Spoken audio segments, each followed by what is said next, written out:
Olá, nesta aula eu vou mostrar para você o sensor óptico de contraste modelo SOI KS e as suas principais características. Esse sensor óptico é um sensor de contraste. Caramba, mas o que é contraste na verdade? O que ele faz? O que ele mede? Então vamos lá. Sensor óptico de contraste é um sensor laser altamente preciso, capaz de detectar pequenas diferenças de contraste, olha só, em vários níveis de cinza, detecção de marcas, etc., dentro de uma faixa de trabalho de até 120 milímetros. Então, olha só, níveis de cinza, detecção de marcas. O que são os níveis de cinza afinal, né? Então, olha só, níveis de cinza ou escala de cinza é uma escala monocromática com tonalidades que variam do preto, sucessíveis tons de cinza, até o branco. Então, aqui a gente tem uma escala, né, com 11 níveis de cinza, né, do 0 ao 10 aqui. Então, o nível 10 é o preto total, o 0 é o branco total, e eu tenho os níveis de cinza graduais aqui, né? Mas e aí, vamos lá. Aonde que a gente utiliza essa escala de cinza, né? Ou níveis de cinza? Então, os níveis de cinza, eles são muito utilizados na parte de fotografia, na parte de visão artificial. Então, essa foto aqui é uma foto que a gente conhece como sendo uma foto em preto e branco, mas na verdade ela é uma foto em escala de cinza. E aqui logo abaixo a gente vê um gráfico. Esse gráfico chama-se histograma. O histograma ele pega e conta e verifica, né, os níveis de cinza de todos os pixels da foto. E aí ele faz uma escala, ou seja, a escala, bem do lado esquerdo aqui eu tenho a quantidade de pixels com o preto total. Aí aqui no meio eu tenho a quantidade de pixels no nível cinza mediano. Aqui do lado direito eu tenho a quantidade de pixels do branco total. E assim sucessivamente. Ele faz essa verificação de todos os níveis de cinza de todos os pixels. E aí, como é que ele faz essa divisão? Quantos níveis de cinza eu vou ter aqui? Depende do número de bits aqui. Então, o normal é você ter 8 bits ou 10 bits. Então, 8 bits, por exemplo, eu teria de 0 a 255, eu teria 256 níveis de cinza diferentes. Se for 10 bits, eu vou ter de 0 a 1023. Então, são 1024 níveis de cinza diferentes. E o histograma dentro da fotografia ele serve para você verificar a qualidade da foto. Se você tem uma disposição de todos os dos pixels, né?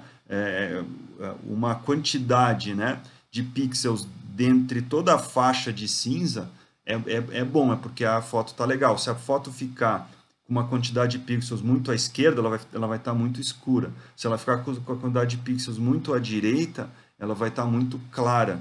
E aí a foto fica ruim. Então, uma foto perfeita, ela tem essa distribuição, né, gradual entre todos os níveis de cinza.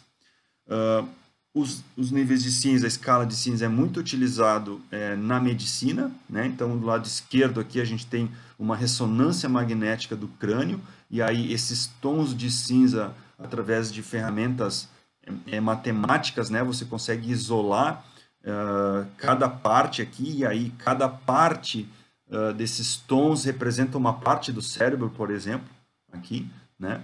E aí essa separação pelos níveis faz com que o médico possa enxergar de forma separada cada estrutura dentro da cabeça ali.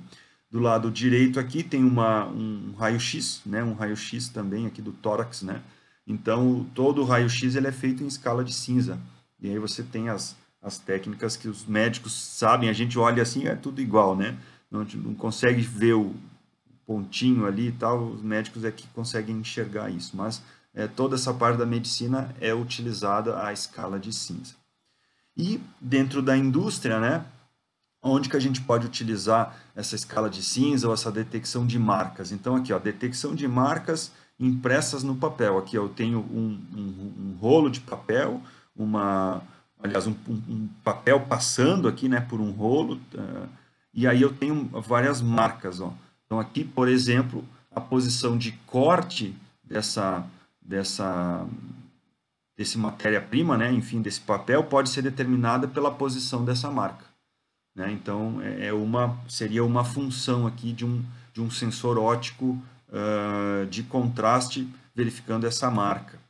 Por exemplo, aqui eu tenho uma esteira transportadora com algumas peças, né, dentro das caixas, e aí eu vou verificar também a detecção, a presença dessas peças dentro dessa caixa. Então, eu poderia utilizar aqui um sensor óptico também de contraste.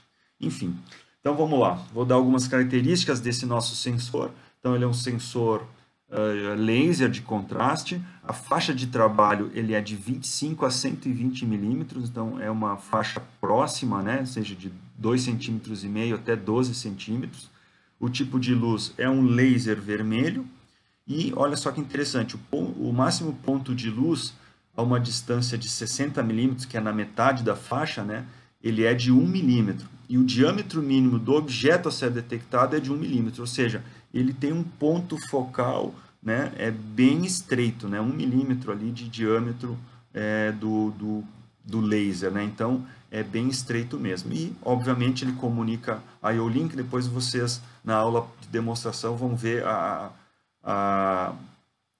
os recursos, né, que esse sensor possui. Em relação às dimensões mecânicas e ligação elétrica, ele é padrão, esse corpo aqui, né, do sensor é padrão, ele é padrão para outros modelos de sensores ópticos. E a parte elétrica aqui, padronizada também, né, pino 1, o fio é brown, aqui o fio marrom, é a alimentação 24 volts. O pino 3 é o blue, que é o azul, é o 0 volt, e o black, que é o pino, que é o preto, né? O fio preto é a saída. Saída ou é o link ou uma saída normal se eu for utilizar como um sensor normal. Aqui alguns elementos de sinalização e comando. Então ele tem um botãozinho aqui de TITIN, ele tem uma chave rotativa e tem 3 LEDs de status aqui, né? Um deles para mostrar se a saída está ligada ou não. Na verdade, a saída é o 4, aqui é o indicador de função, a saída digital dele, né? É um LED amarelo. E os outros dois são LEDs se ele está no modo Dark On ou modo Light On.